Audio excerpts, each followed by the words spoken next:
Client-server technology does not work.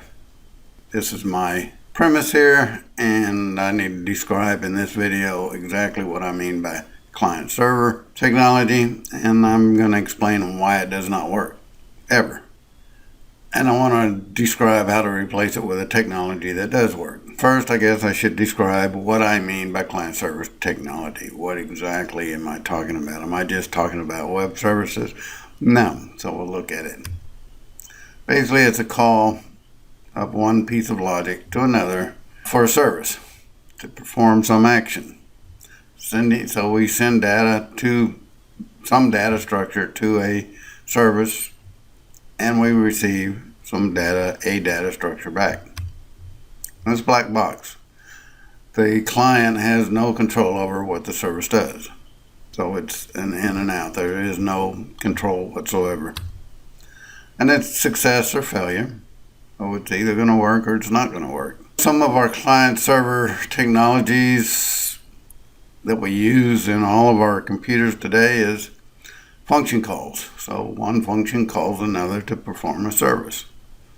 So we have the client, which is the first function, and it calls some other function, and we have no flow control in that.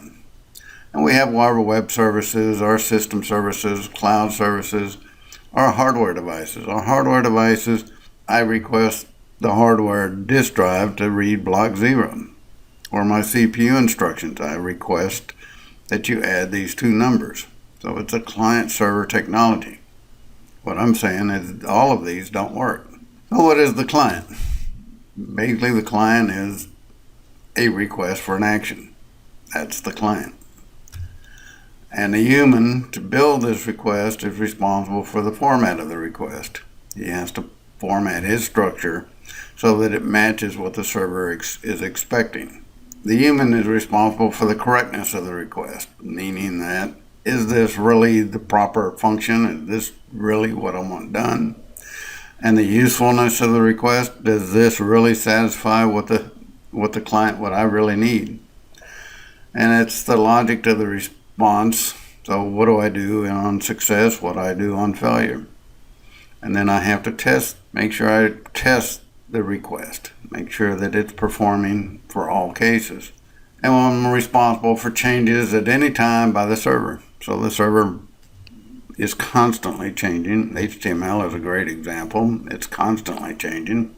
I'm always having to go back into my own source code to adjust for their changes. Human is responsible to change the design of the client to meet the server's logic. Basically, we are restricted to what the server can do.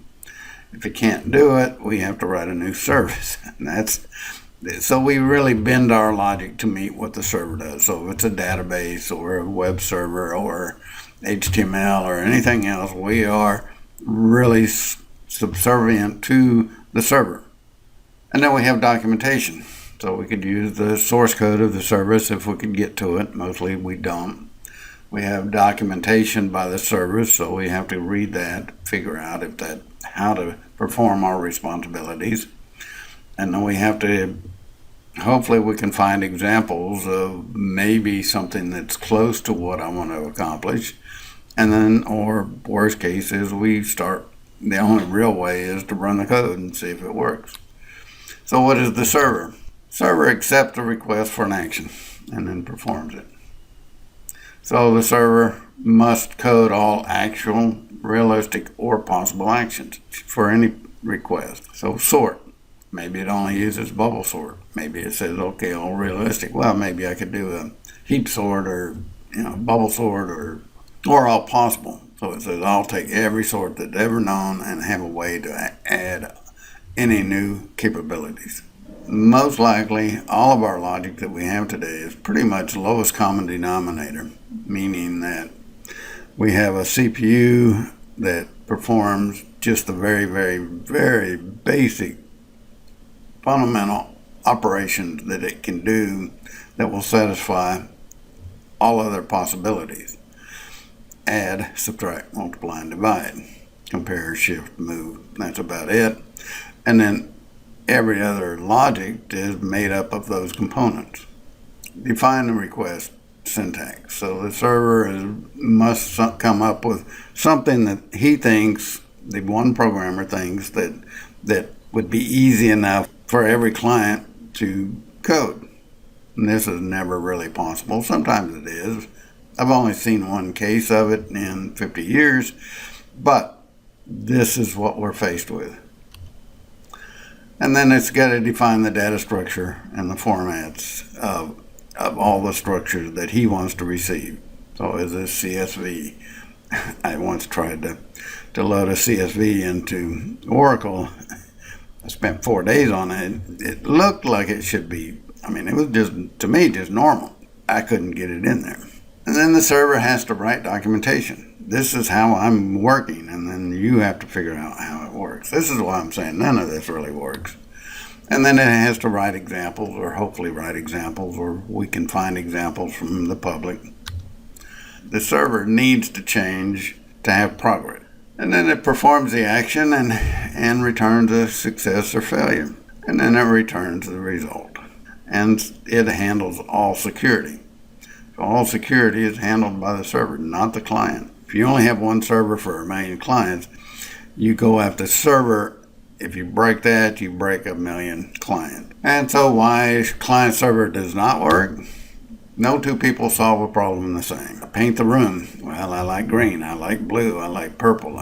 Organize your kitchen. Go into any kitchen, try to find the silverware. You're not going to do it on the first try. And that's lowest common denominator. So all of our work that we do, that I've ever seen, is generally simple linear logic with the minimum effort to accomplish a particular task. And describe and doing are never the same. So you can describe things to me all day long. I once spent 2 weeks trying to delete a virtual directory in IIS, and I finally found 4 examples in China that actually did it. So I was able to accomplish that. But it took me 2 weeks. Logic is on the side of the server.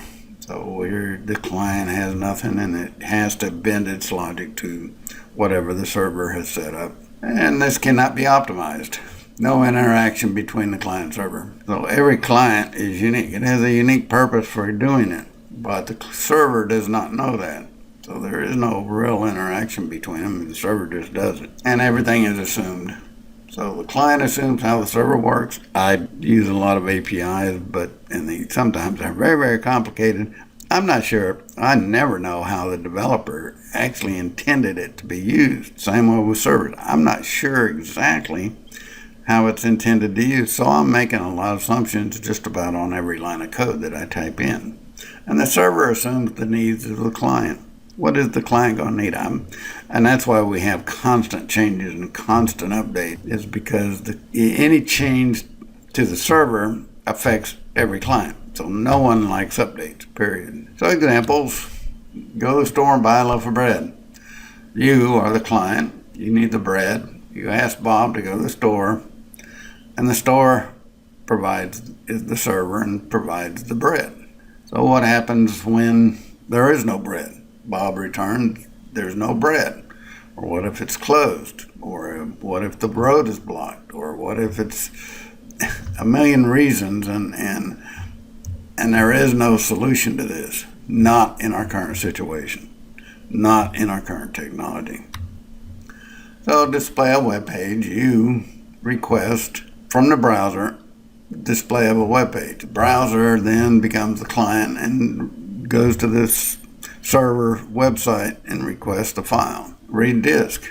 So we have disk drives that are servers. And so here's a statement, read block 5, and the disk provides that information. And function to function. I need to sort. Here's the data. Sort it. So flow control is the main issue here. Is if it's all black box, no control, we actually need flow control between the client and server so that we can solve solutions before they become critical. Under current situations, it's black box. Now, sort the table. It either does it or it doesn't. We have some partial solutions try to eliminate the black box But then we can write our own private server applications that can do a little bit more because we can make assumptions here, or we actually know the purpose of the client and we can be very specific. But we generally write in two different languages, two different systems, and that's really not the proper solution. And then we have Node.js says, oh, okay, we got to write in two languages. Why don't we just write in one?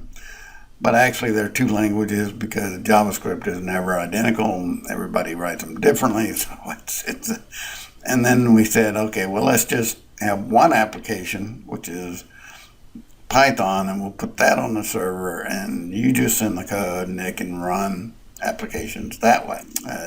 But there again, we are in two different languages, and so it's not really. And then you have to look at security and a lot of other issues that go along with all of this. So, but the proper solution would be really have the client literally supply the logic. And we need to have this done in one language so that we have one file and it actually contains both the server and the client logic. And then we have full flow control that we can go back and forth and communicate between the server and the client. Okay, the store is closed. Well, go to another store. It depends on the issues that this client's the one that knows, not the server. Server just says, look, I'll do it. That's all it's going to do. I'll do it if I can. But it's really the client that needs to determine flow control. And then we need the client access to the server's contact. I need to know all the information that the server needs to be able to optimize this. And all of this should be totally automated, so there is no human involvement. Stuff we want. We want table-driven, so there is no documentation. We're tired of documentation. That's really not the solution. We want it fully automated, so there's no human intervention. We want one language. We want one system. Basically, we want one piece of software, literally all coordinated, all powerful, that eliminates the billions of isolated proprietary applications. Right now we have proprietary and we can't even use them. Okay, Word only does Word. You can interface into it, but you have to have Word. So you have basically billions of isolated applications that you have to purchase. And this is not AI. AI is just another service. Okay, it's a black box. Here, take this text and give me some text back. Or whatever it does, or make this picture prettier. This is just programming, I'm sorry. And secure. So we need to be able to get to, which is really what we're after here, which is, yes, all this flow control and everything is absolutely secure. And each user owns his or her own hardware, information, and logic. So right now, if you use something like AI or databases or anything else, you're relying on them, self-driving cars, or what we really want is no cost, monetarily or time-wise. Everything is on your hardware. That's what we really want. I don't want to have to go to somebody else. I don't want to give them my source code, or I don't want to give them my bids and any of this other stuff. I want to be able to do that here, and we can't do that with billions of isolated proprietary applications. And we want the client's logic customizable by the user. So really we want to get to where there is really no server-specific logic. We have one piece of logic that the clients all interface into, not billions of server applications. Every client can perform exactly what he wants on the server. So what does this all accomplish? It reduces the amount of work for every application by 98%. And over time, we should be able to approach 100%. So my conclusion is sharing of logic and information is not currently done. Literally, with proprietary data structures and proprietary applications with the logic really in the source code, and we don't get the source code. And basically, we have hard-coded data structures and logic in all of the existing applications. Our isolated applications work on a specific data structure for a specific purpose. So Word only works on Word. Oracle only works on Oracle data structures. And sharing requires explicit knowledge. Most of our knowledge about our data structures and our logic is still in the programmer's head. The original programmer who wrote the source code At the time he wrote it, he understood exactly what knowledge was required. Most of our knowledge is in the programmer's head. We have no units, we have no fractions, we have a whole lot of no's. And it's also all of our data is really in our source code. The data types and the structure and the length and all of this information. So this is why we can't share it. For one, generally they don't share that. No company shares their proprietary formats, period. HTML is even proprietary because they have 34 million lines of code that somehow determines everything that HTML structure is supposed to represent, but it doesn't. That's the whole issue. The logic determines the particular logic of the Chromium browser or whoever browser. They do things exactly the way they want to do it at the time they want to do it, because it keeps changing. And devices and logic should provide all the details. So basically tell the application, not me. Every device should say, look, here's a mouse. Mouse, what is your structure of the data you're sending to me on all the buttons and the capabilities? And the CPU, what is your, give me the structure, and then we can automate and have hardware independent applications, hardware independent devices, and everything. So basically tell the software is great, yet we don't do any of it. We just hard code it and say, oh, that's great logic. To me, it's all crap. So applications should become hardware, operating system, device, and logic independent. There's no reason we can't. So we shouldn't need no documentation at all. Books are great. I prefer books over online stuff. And so all information and logic becomes shareable with all applications. So it's not like we have to buy particular products. We really don't want to buy any products. Applications become forward and backward compatible. What does this mean? It means that there are no versions to the logic or the information structures. We can use any application on any data structure at any time. There is no concept of version in this particular logic. And so our application development time will approach zero. That's what we're after. This is what we want. And basically we want to get the real things we really want here is no dependency on software companies.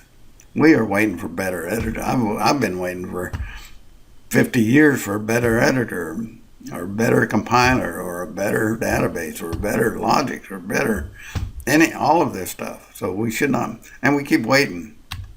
And really the big thing for me is that we need progress in all technologies by anyone at any time. And we can't do that. We are dependent upon software companies to provide us, and basically they don't provide us with anything that is not to their benefit. That's why our largest companies are software companies, because there is no cost in software once you write it. There's no cost in the software, there's no cost in labor, there's no cost in transportation. All right, this is my concept. I know I didn't really describe the total process. I was just trying to explain what client server is to me. And then we can have one unit, one piece of logic that handles it. And then every client has absolute control of both with absolute security. Thank you for your time, and until next time, have a great one. Bye now.